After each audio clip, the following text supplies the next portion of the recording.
नमस्कार, आप सभी का एमएसएमई मास्टर क्लास के नए एपिसोड में स्वागत है। आज हमारा एपिसोड हिंदी में रिकॉर्ड होगा। आज हमारे साथ एक अनुभवशाली मैन्युफैक्चरिंग सेक्टर के एक्सपर्ट हरि राजन जी जुड़े हैं, जिन्होंने अपने 27 वर्ष के सफर की इस क्षेत्र में एक मजबूत पहचान बनाई है। मिस्टर राजन ने अपनी जर्नी में कई प्रसिद्ध उद्योगों के साथ काम किया है। वे वरॉक इंजीनियरिंग में प्रोडक्शन मैनेजर एंड ल्यूमिक्स इंडस्ट्रीज में सीनियर मैनेजर के पद पर रहे हैं, जहां उन्होंने ऑपरेशंस, प्रोडक्शन और पीपीसी एक्टिविटीज का नेतृत्व किया। वर्तमान में वे प्रभा इंजीनियरिंग में डिप्यूटी जनरल मैनेजर ऑपरेशंस के रूप में कार्यरत हैं। उनकी तकनीकी शिक्षा की मजबूती उनके डिप्लोमा इन प्रोडक्शन इंजीनियरिंग से आई है, जिसे उन्होंने Indian Institution of Industrial Engineering section B को 2008 में पूरा करके और अधिक सुदृढ़ बनाया, जो उनकी निरंतर सीखने और उन्नति की भावना को दर्शाता है। आज के सेशन में हरि राजन जी 5S मेथोडोलॉजी पर रोशनी डालेंगे, एक प्रभावित और व्यवहारिक तरीका जो वर्क प्लेस को बेहतर ऑर्गेनाइज करने और एफिशिएंसी बढ़ाने में मदद करता है। चाहे आप एक छोटी मैन्युफैक्चरिंग यूनिट चला रहे हो या एक बड़ा ऑपरेशन का नेतृत्व कर रहे हो, ये इनसाइट्स आपके प्रोसेसेस को स्ट्रीमलाइन करने और प्रोडक्टिविटी बढ़ाने में सहायक होंगे। चलिए बिना किसी देरी के इस ज्ञानवर्धक चर्चा को शुरू करते हैं और स्वागत करते हैं मिस्टर हरि राजन जी का, जो हमारी एमएसएमई मास्टर क्लास से जुड़े हैं। Welcome sir, welcome on board.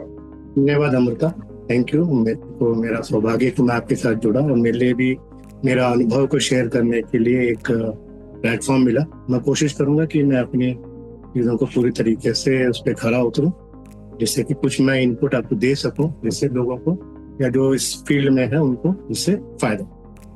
Thank you sir. Sir, हमारा पहला सवाल है आपके लिए, 5S मेथोडोलॉजी क्या है? क्या आप हर एक एस का डिटेल मतलब और उसका महत्व बता सकते हैं हमारी ऑडियंस को? मतलब 5S कार्य प्रणाली है जिससे हम अपने कार्य क्षेत्र को व्यवस्थित और अनुशासित तरीके से चलाते हैं। 5S हमें मदद करता है अपने कार्य क्षेत्र को सही तरीके से चलाने में। ये क्यों होना चाहिए वो भी एक जरूरी है समझना कि क्यों हमें 5S की ही बात। 5S जैसे मैंने बताया कार्य क्षेत्र को सही तरीके से चलाने में हमें मदद करता है। जहां जहां पर भी 5D हैं, हम 5S पे जाएंगे, जहां जहां पे 5D होते हैं वहां पे ये होना चाहिए। D मतलब डिले, किसी भी चीज की देरी जहां पर हो रही है वहां 5S होना चाहिए। डिफेक्ट है यानी कि रिजेक्शन आ रहा है, वहां पर होना चाहिए। जहाँ पर डिलीवरी से इश्यूज हैं, यानी कि हम बना रहे हैं बट सब कस्टमर को नहीं दे पा रहे, वहां पे होना चाहिए। डिससेटिस्फैक्शन है, लोगों में असंतुष्टता है, लोगों में कस्टमर में असंतुष्टता है, लोग काम करने में असंतुष्ट, वहां पर ये 5S होना चाहिए। और जहां पर हमारा प्रॉफिट कम हो रहा हो उस जगह पे 5S अप्लीकेबल है। सुनने को थोड़ा अजीब लगता है यार 5S का इन सब से क्या लेना देना, बट इसका डायरेक्ट लिंकेज है कि जहां पर ये 5 चीजें हैं वहां पर हमारा 5S होना चाहिए। अब ये होने से हमें क्या होगा, फायदा क्या होगा, उसके बाद हम जाएंगे कि 5S होता क्या। इससे क्या होता है, जगह साफ रहती है। जगह साफ रहती है तो लोगों को काम करने में अच्छा लगता है। स्वच्छता से, जो हमारी मैथोलॉजी कहती है कि जहाँ स्वच्छ है वहां पर लक्ष्मी का वास रहता है, पहली बात। दूसरी बात, एक बड़ा अच्छा एनवायरनमेंट देते हैं जिसमें कि उत्साह बनता है लोगों को काम करने के लिए, प्रोडक्टिविटी बढ़ती है, लोगों की कार्य क्षमता बढ़ती है, लोगों को उत्पादन क्षमता बढ़ती है। जितना लोगों का मॉरल अच्छा रहता है, जितना लोगों को काम करने की इच्छा प्रज्वलित रहती है, उतना वो अच्छा कर पाते हैं। देन टाइम सेव होता है, सेफ्टी इंश्योर होती है, जो एरिया रहता है वो सेफ रहता है। तो जितना सेफ रहता है उतना लोग वहां पर काम करने में इच्छुक ज्यादा रहते हैं। सबसे आखिर में और सबसे अच्छी बात है, वेस्ट पे काम होता है। यहाँ पर वेस्टेज जो है वेस्ट एलिमिनेट होता है तो ऑटोमेटिकली हमारी जगह, हमारा तरीका, हमारा सोच बदल जाती है।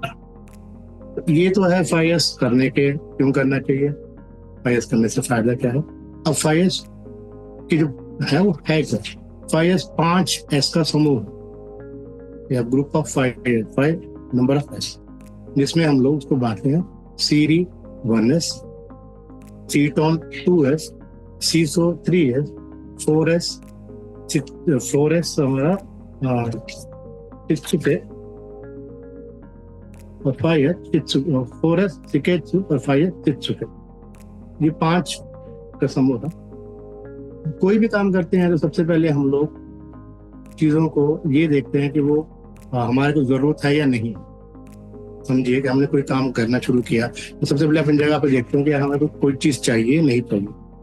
जो नहीं चाहिए उसकी ज़रूरत हम भाई उसको हटा देते हैं, जो चाहिए उसको हम इस्तेमाल करते हैं। और जो हटाते हैं उसको भी हम ये देखते हैं कि उसको क्या किया जाए। तो जो वही वननेस है जिसको हम सीडी कहते हैं, या जिसको हिंदी में छांटना बोला जाता है, कि आवश्यकता और अनावश्यक चीजों में छांटे। अब आवश्यक और अनावश्यक चीजें बहुत सारी होती हैं, लेकिन सबसे पहले ये समझना जरूरी है कि हम जो भी चीज लेते हैं, जो भी चीज करते हैं, सबसे पहले वो आवश्यक ही रहती है। फॉर एग्जाम्पल, हम लोग घर पे भाजी लेकर आए, सब्जी लेकर आए, सामान लेकर आए, हम किस में लेकर आते हैं? पॉलिथीन में लेकर आते हैं, बैग में लेकर आते हैं। जब हम लेकर आए उस टाइम पे वो पॉलिथीन, बैग, वो सारी चीजें हमारे लिए आवश्यक लगती हैं। जैसे ही हम उसको इस्तेमाल करना शुरू करते हैं तो हम क्या करते हैं, किसी न दूसरे कंटेनर में हम उसको ट्रांसफर कर देते हैं। जब उसे ट्रांसफर करते हैं तो वो जो कंटेनर है वो हमारा आवश्यक हो जाता है, और जो पॉलिथीन है वो क्या हो जाता है? अनावश्यक हो जाता है। तब हम क्या करते हैं, उसको हम हटा दें। इसी तरीके से किसी भी चीज को जब हम देखते हैं, हर चीज आवश्यक रहती है। जैसे जैसे उसका इस्तेमाल होता है, कुछ चीजें आवश्यक में बदल जाती हैं, कुछ चीजें अनावश्यक में बदल जाती हैं। जैसे ही आवश्यक बदलते हैं तो उन दोनों के लिए हमें जगह की जरूरत होती है, चाहे वो आवश्यक हो चाहे अनावश्यक हो। जैसे मैंने बोला कि हम घर से बाहर से दाल लेकर आए, दाल को जैसे ही हमने चेंज किया तो उसको हमने किसी कंटेनर में डाला, तो जो कंटेनर क्या होगी, उसके लिए जगह होगी। और जो पॉलिथीन निकला उसको हमने डस्टबिन में डाला, डस्टबिन क्या हो गया, उसके लिए जगह होगी। तो हमने आवश्यक को भी एक जगह पे रखा और अनावश्यक को भी एक जगह पे रखा। जब ये करते हैं इसको बोला जाता है 2S, यानी कि सीटॉन। सीटॉन मीन्स सेग्रीगेट, सीटॉन मीन्स अरेंजमेंट। जो भी आवश्यक है या जो भी अनावश्यक है उसको अरेंज कर दो, सही जगह पे अरेंज कर दो, सही तरीके से अरेंज कर दो। अब अरेंजमेंट में क्या है? ऐसा अरेंजमेंट जहां से कि हमें दोबारा चीजों को उठाने के लिए, निकालने के लिए, यूज करने के लिए मदद मिले।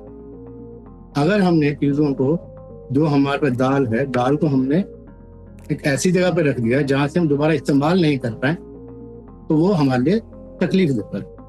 या हमने पॉलिथीन को भी दाल के साथ डाल दिया, उसके बाद क्या होगा, कुछ दिनों के बाद तो पॉलिथीन हमारे को प्रॉब्लम करती है।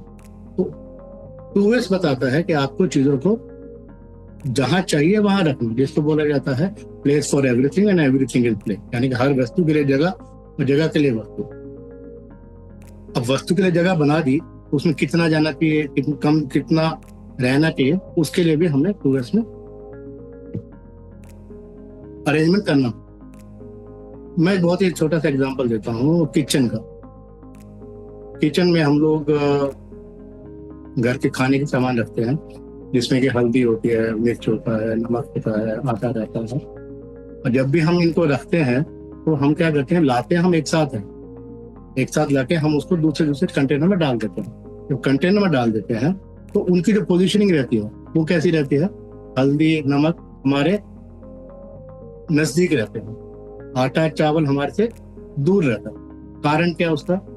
यूसेज, हम कैसे उसको यूज कर रहे हैं, कितना यूज कर रहे हैं। हमें अगर आटा यूज करना है तो हम क्या करेंगे, हम आटे की क्वांटिटी 500 ग्राम लेंगे, 400 ग्राम लेंगे, 1 किलो लेंगे, बेस्ड ऑन द रिक्वायरमेंट। पर नमक और हल्दी कितना लेंगे? चुटकी भर में, कुछ ग्राम में लेंगे। और उसके लिए हम कंटेनर भी हल्दी का छोटा रहेगा और आटा और चावल का बड़ा रहेगा। यही 2S है। जो चीज हमारे को आवश्यक है उसको रखने के लिए किस तरीके से हमारा व्यवस्था करते हैं, तो ये 2S, जिसको हम सीटॉन बोलते हैं। ये जापानीज टर्म है, बहुत लोगों को मालूम होगा, ये मैं मिस कर गया था। 5 जापानीज टर्म, जो कि 5S का समूह है, सीडी, सीटॉन। तो हमने सीटॉन पे बात करी, 2S पे बात करी। देयर भी हम चीजों को वर्गीकरण करना, अरेंजमेंट करना और इस्तेमाल के हिसाब से चीजों को रखना। फायदा क्या होता है इससे? कि हमें जब चीजें चाहिए तब मिलती है। अदरवाइज अगर हमने फॉर एग्जांपल गैस के चूल्हे पे हमने बर्तन रख दिया और हम ढूंढ रहे हैं तेल कहाँ पर है, और हमने गैस ऑन कर दी, तो क्या होने वाला? जल जाए। उसको अवॉइड करने के लिए पास में चीजें रहती है और उसके हिसाब से हम इस्तेमाल जैसे रहते हैं उसको हम करते हैं। ये होता है 2S। इससे हमें टाइम बचता है, इससे हमें गलतियां नहीं होती हैं और जो चाहिए वो मिलता है। तीसरा ऐसे सीसो की बात करते हैं, सफाई। अब एक सवाल आता है कि नॉर्मल में जब हम करते हैं सफाई पहले करते हैं, जबकि मैं बता रहा हूं कि पहले आप छांटिए, पहले आप जगह बनाइए, उसके बाद सफाई करिए।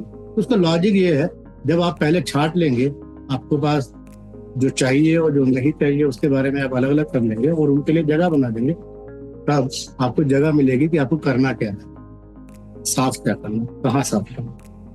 सीसो सफाई एक है, बट इसका जो दूसरा मतलब है, इसका मतलब है चमकाना। क्या डिफरेंस रहता है अगर हम एक नॉर्मल रेस्टोरेंट में जाते हैं, एक ढाबे में जाते हैं, एक 5 स्टार होटल में जाते हैं, एक 3 स्टार होटल में जाते हैं?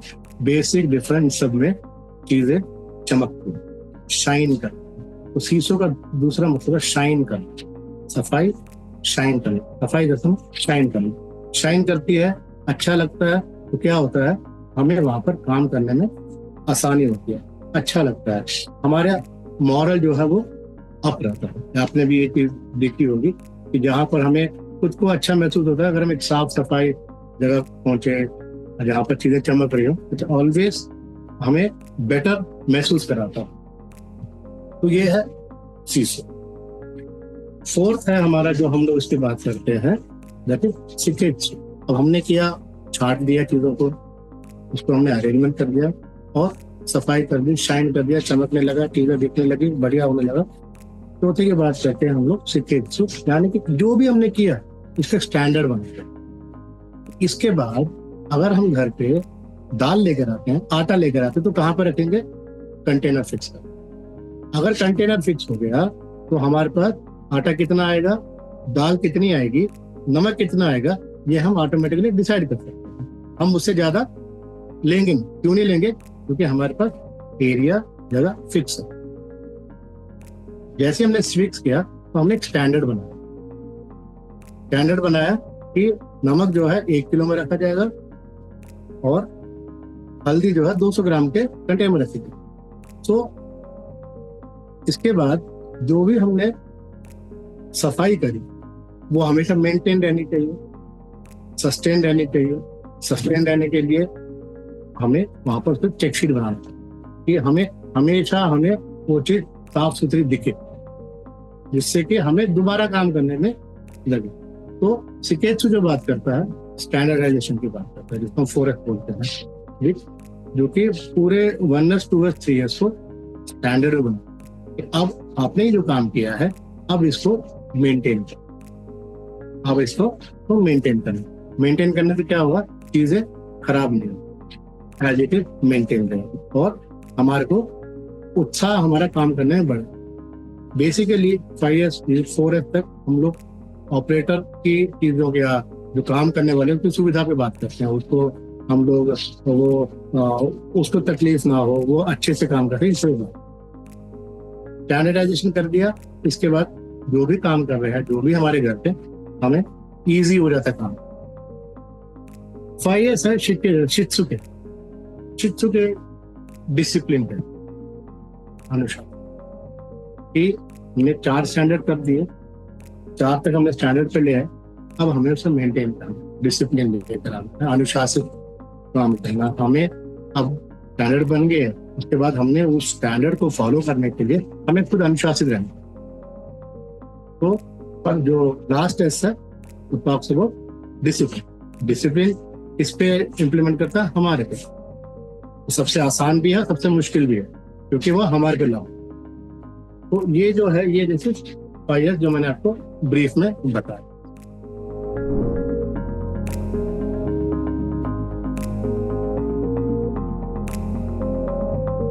करेक्ट। सर, मेरा दूसरा सवाल है, एमएसएमई यूनिट्स अपने डेली ऑपरेशंस को डिस्टर्ब किए बिना 5S मेथोडोलॉजी को कैसे इम्प्लीमेंट कर सकते? देखिए, सबसे बड़ी बात तो डिस्टर्ब लीडरशिप,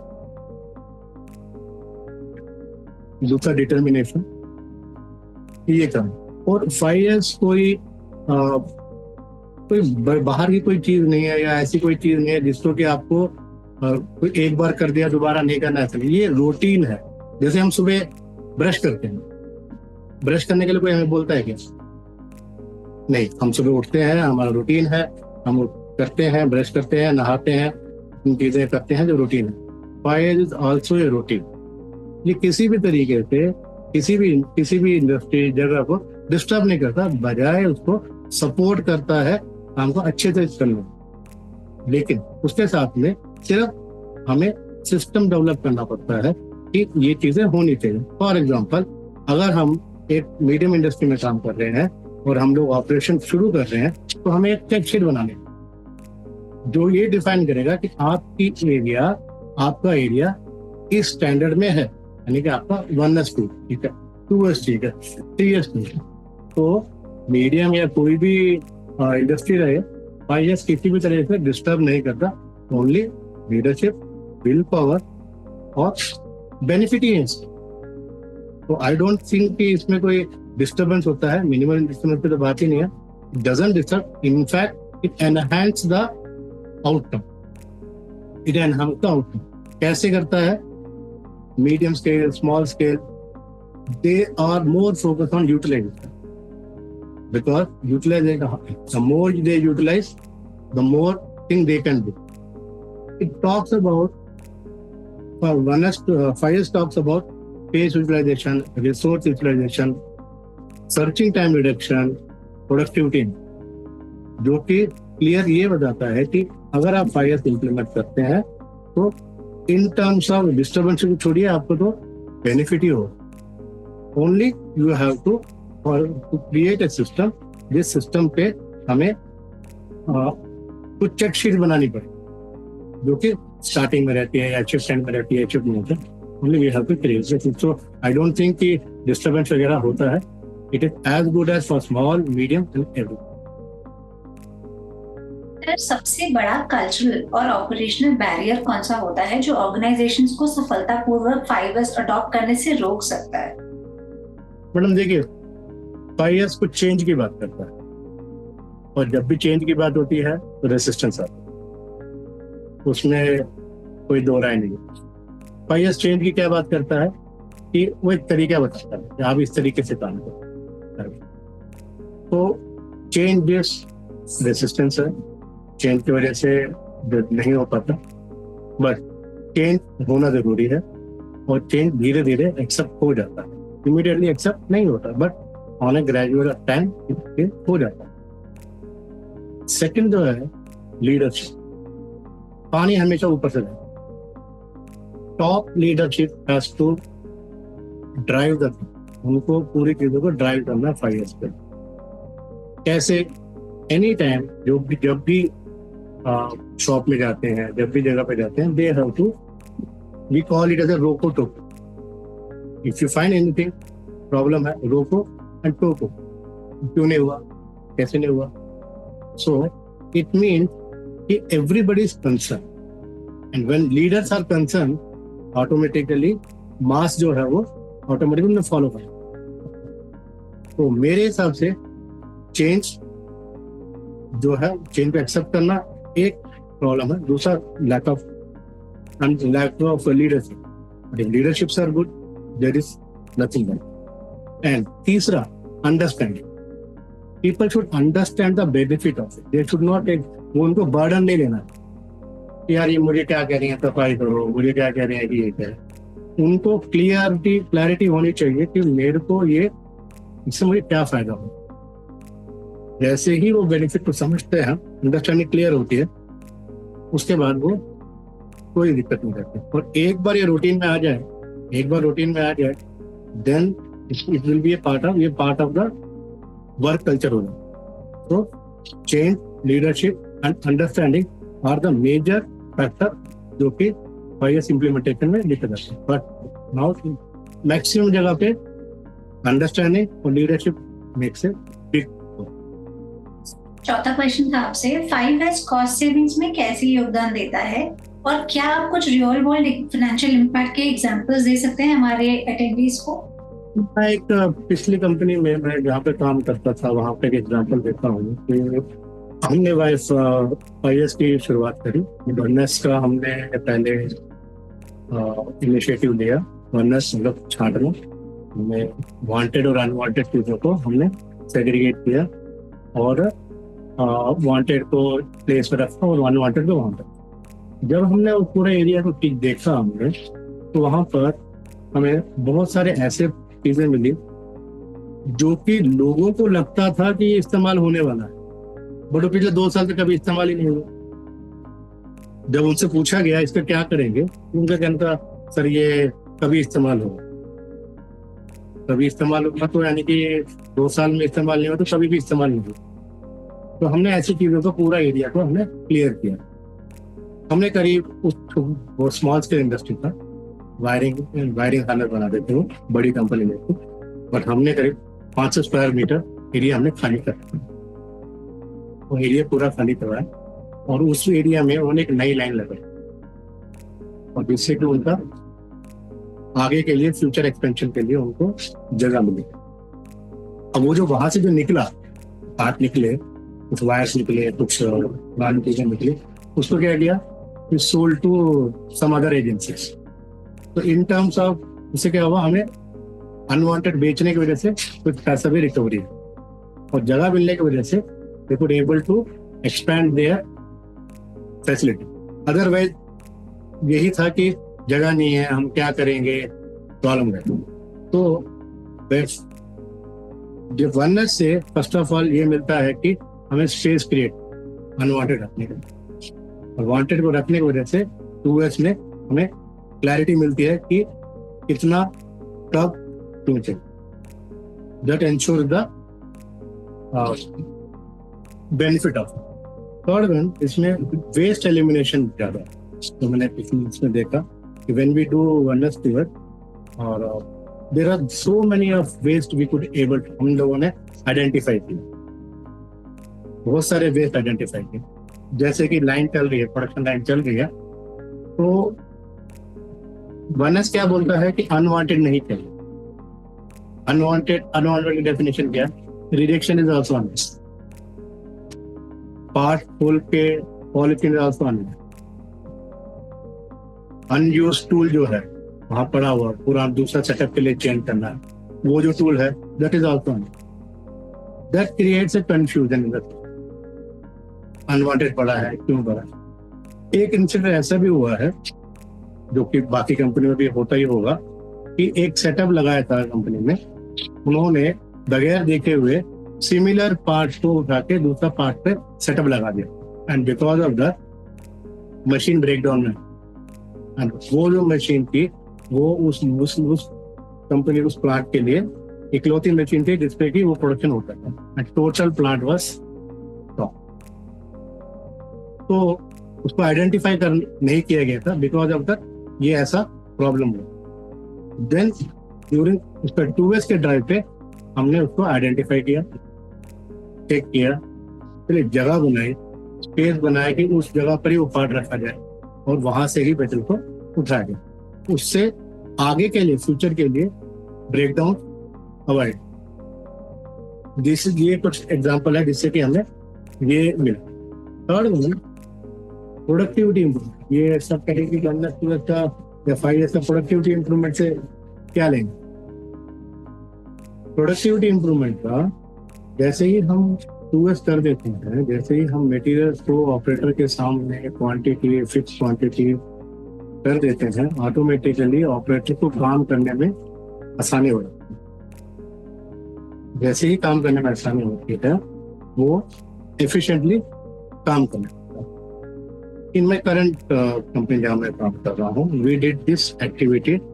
हमने जगह पे हमने it helps in our single part flow को हमने कोशिश करी।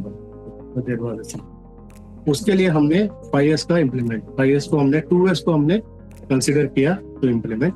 2S के लिए हमने जगह बनाई, पार्ट रखने के लिए जगह बनाई, मेटल रखने के लिए जगह बनाई, मूवमेंट के लिए जगह बनाई, ऑपरेटर को काम करने के लिए एरिया डिफाइन किया कि इस जगह पर ही काम करना है, and without doing much we could able to हम 5 से 7% प्रोडक्टिविटी इंप्रूव कर। हमने सिर्फ चीजों को अलाइन कर, इसमें क्या था, जो सबसे मेजर था, सर्चिंग टाइम। लोगों को पार्ट ढूंढने के लिए, टूल ढूंढने के लिए, मटेरियल ढूंढने के लिए जाना पड़ता था। वो बार बार दूसरी जगह बजाते थे, तो 2S करने पे सारी चीजों को सामने लेकर आए, जिससे कि उनके सामने ही सारी चीजें रही। तो जो ढूंढने का टाइम, सर्चिंग टाइम था, वो ऑलमोस्ट एलिमिनेट। और इसका इन टर्म्स ऑफ बेनिफिट क्या हुआ कि हम 5 से 7% प्रोडक्टिविटी इंप्रूव करें। दिस आर द बेनिफिट जो कि 5S से हमारा आता है।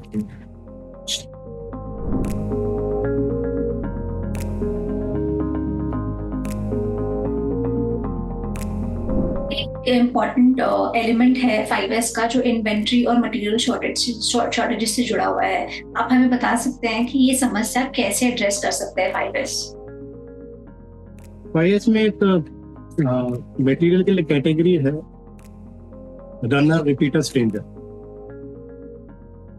रनर मतलब जो रोजमर्रा, जो डेली लगता है या हर चीज में लगता है, हर घंटे में चीजों को लगता है, उसके लिए अलग अरेंजमेंट। रिपीटर मतलब कि जो कि हमें कुछ दिनों के बाद लगता है, या 2 घंटे में लगता है, 4 घंटे में लगता है, या दिन के बाद लगता है। देन स्ट्रेंजर मतलब हमें बहुत कम लगता है, मतलब कुछ ऐसे पार्ट्स है जो कि हमें बहुत, बट उनको रखना पड़ता है। तो इन्वेंट्री मैनेजमेंट में runner, repeater, stranger, this place a very important. आपके रनर जो है, जैसे हमने रनर डिफाइन कर दिए, ये हमारे रनर था जो हमारे कंटिन्यू यूज होते रहते हैं। रिपीटर डिफाइन कर दिया, स्ट्रेंजर डिफाइन करते हैं। देन उसके बेस पे we can go for scheduling. Runner जो है, शेड्यूलिंग कैसे होता है, एज इट गेट कंज्यूम, जैसे पार्ट कंज्यूम होता है, देन उसका हमारे को ऑर्डर शेड्यूल जनरेट हो जाना। रिपीटर, हमारे पास मिनिमम क्वांटिटी कुछ रहनी चाहिए, मैक्स क्वांटिटी रहनी चाहिए, based on that schedule generate हो जाता है। स्ट्रेंजर के लिए क्योंकि बहुत कम यूज होता है, तो we should have very basic minimum quantity, इतना रहना ही चाहिए। By that it's control the inventory. Then इसी में we follow the FIFO, first in first out. जो पार्ट पहले बना that need to be consume. तो जब हम 2S की अरेंजमेंट करते हैं, we make the area like that कि जो पहला पार्ट सिस्टम में इन हुआ वही जाना चाहिए, like making a 2 bin system, making a pin card system, जहां से कि हम एक पार्ट निकालते हैं तो सेकेंड पार्ट ऑटोमेटिकली फ्लो हो जाए। तो इनडायरेक्टली जो पार्ट कंज्यूम हो रहा है उसी को ही मंगाना है, दैट सिस्टम इसमें आ जाता है। तो फ्रीक्वेंट जो प्रॉब्लम्स आती है इन्वेंट्री के लिए, वननेस एड्रेस करता है। सेकेंड थिंग, एज क्योंकि जो 1S 2S activity, it is not a one time activity, one time not a one time activity.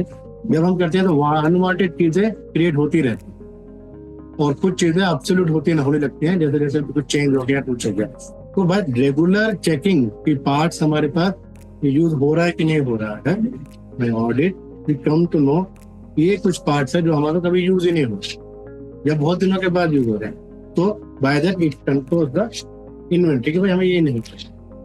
तो significantly if we implement the 5S, तो इन्वेंट्री पे इनडायरेक्ट और डायरेक्ट इम्पैक्ट करता है, online also on the shelf level. बहुत सी businesses initial implementation के बाद 5S को सस्टेन करने में संघर्ष करती रहती हैं।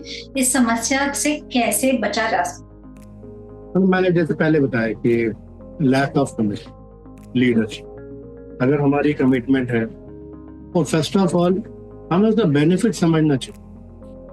अगर हमें बेनिफिट हमें समझ में आता है, हमें लगता है कि इसमें हमें फायदा है, then it is being successfully चलता है। इनएडिक्वेट ऑफ एम्प्लॉय है तो ये गलत बात, बट लोगों को 5S लगता है सिर्फ सफाई करना, and most of the thing सफाई के लिए किसके पास चला जाता है, हाउस कीपिंग वाला। तो लोगों को लगता है कि मेरा काम नहीं, तो हाउस कीपिंग का काम उसको करना चाहिए। तो बट 5S जो है हर एक आदमी जहाँ पे वो काम कर रहा है उसको वहां पर उसको 5S करना। तो वो क्लैरिटी आनी चाहिए कि 5S सब मेरा काम है, दूसरे का काम, वहां से प्रॉब्लम शुरू होती है। देन कमिटमेंट, और इसके बाद लीडरशिप।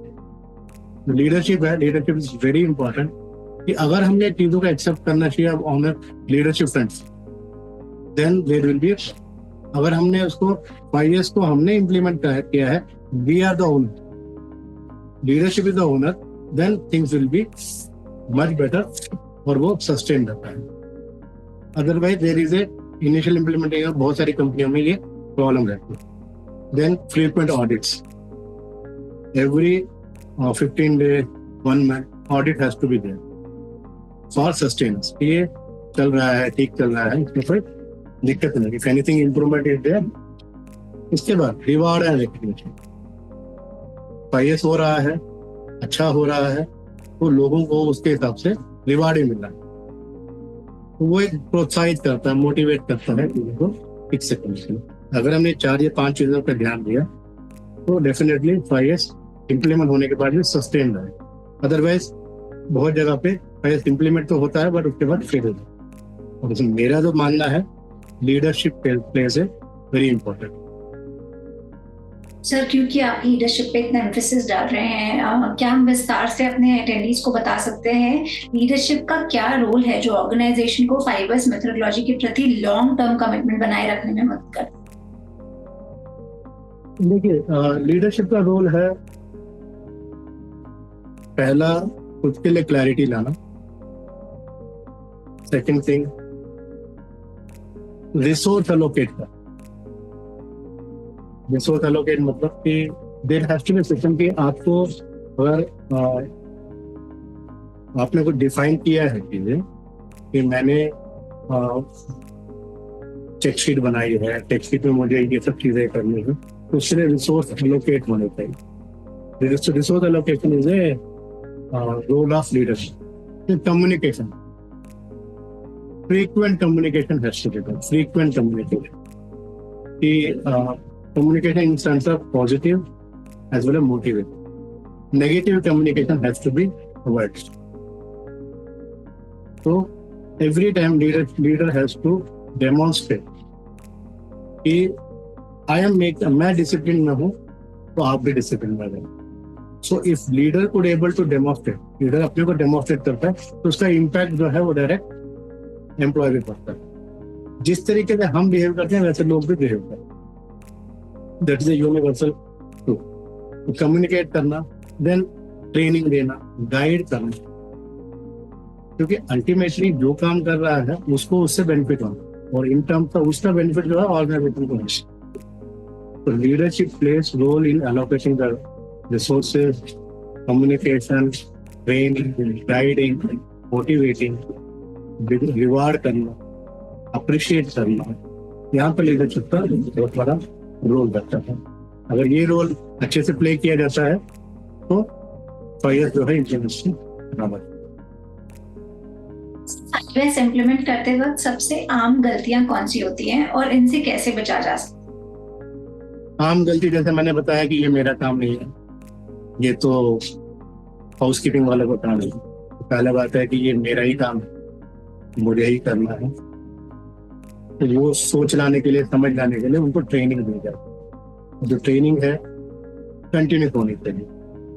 मैं एक बार बता दिया, उसके बाद 6 महीने के बाद हम फिर से ट्रेनिंग देनी चाहिए या फ्रीक्वेंसी होनी चाहिए। दूसरा, एक बार होने के बाद सस्टेन करने के लिए हमने उसको कुछ काम नहीं, ऑडिट्स नहीं हो रही। एक बार कर दिया उसके बाद कोई उसको मेंटेन नहीं किया जा रहा, देखा नहीं जा रहा, नजरअंदाज किया जा रहा है, लोगों को मोटिवेट ही नहीं किया जा रहा, एनकरेजमेंट नहीं किया, लोगों से बात नहीं की, सिर्फ बोला जा रहा है कि आप करो, बट अगर उनकी कोई तकलीफ है वो नहीं कर पा रहे हैं तो उसको सुना नहीं जा, उनको नजरअंदाज किया जा, और चीजों को एज ए बर्डन लेके काम, यार ये तो एक और मेरे को ऑलरेडी मैं इतना प्रोडक्शन कर रहा हूँ, मेरे को इतना काम है, ऊपर से ये काम, डेली रूटीन में ना लेकर आना मिस्टेक्स हैं जो कि ऑर्गेनाइजेशन में होती है। नॉर्मली अब जो DWM का जो कल्चर है, डेली वर्क मैनेजमेंट में 5 years has to be one of the, जो कि डेली मॉनिटर होना चाहिए, उसके बाद ये चीजें बराबर। This are the common mistake which happens in organisation.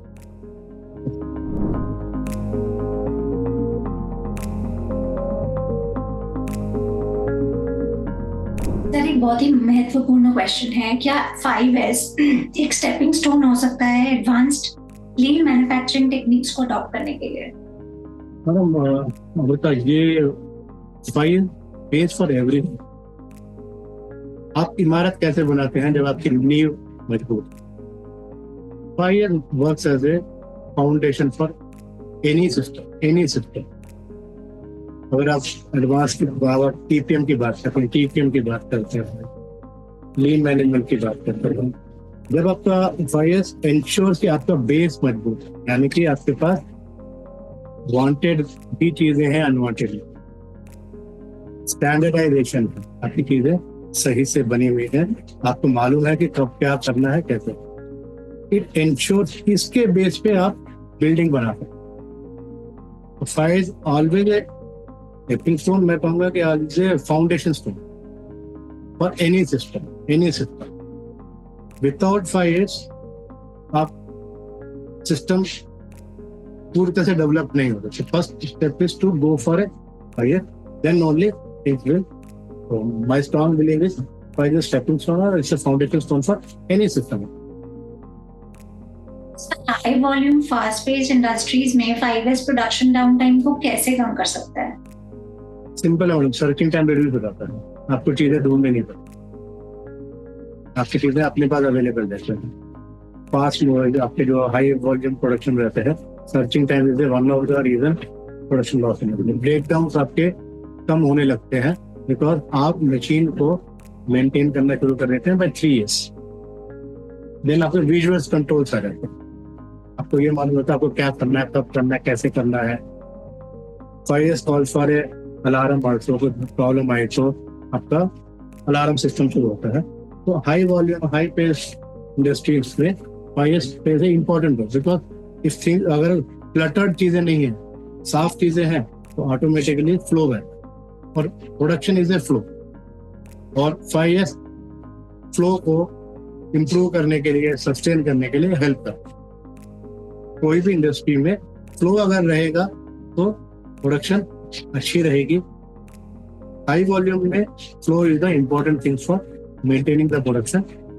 तो सर्चिंग टाइम रिड्यूस होने से, विजुअल कंट्रोल होने से 5S इंश्योर पार्ट्स जो बन रहे हैं करेक्ट बन रहे हैं, विदाउट डिफेक्ट्स बन रहे हैं, और फ्लो मेंटेन। सर, क्या आप कुछ एग्जांपल शेयर कर सकते हैं जिससे पता लगे कि 5S ने मैन्युफैक्चरिंग एनवायरनमेंट्स की सेफ्टी कंडीशंस कैसे सुधारी हैं? मैंने आपको एक एग्जांपल दिया था कि मशीन में गलत सेटअप लगा दिया था। तो that is one of the example what I feel कि गलत सेटअप लगाने में मशीन ब्रेकडाउन। मैं जहाँ पे काम कर रहा हूँ, we are having a press shop. Press shop भी हमारे पास बहुत सारे टूल्स रहते हैं, डाइस रहती है। तो वन ऑफ द इंसिडेंट जो हुआ कि टूल्स जो है वो डेजिग्नेटेड प्लेस पे नहीं रखा गया, एंड ऑपरेटर जो था वो कुछ पार्ट्स को लेकर आ रहा था, एंड ही गॉट पैर लगा और नीचे गिरा। तो दैट सेफ्टी कंसर्न माइनर हुआ मेजर, बट हमने उसको फिर से करेक्ट किया। तो ये बहुत ही माइनर इंसिडेंट है जिसकी वजह से होता है। अगर चीजें सही तरीके से रखी जाएंगी, पार्ट्स क्लियर होगा, आने जाने का रास्ता क्लियर होगा, डायरेक्शन क्लियर होंगे, विजुअल्स कंट्रोल रहेंगे, ऑटोमेटिकली सेफ है। अभी हम मेट्रो पे भी आपने ट्रैवल किया, मेट्रो में हमें क्या महसूस होता है? सेफ महसूस करता है, क्योंकि वहां पे इंस्ट्रक्शंस क्लियर, जगह क्लियर, हमें मालूम है क्या करना।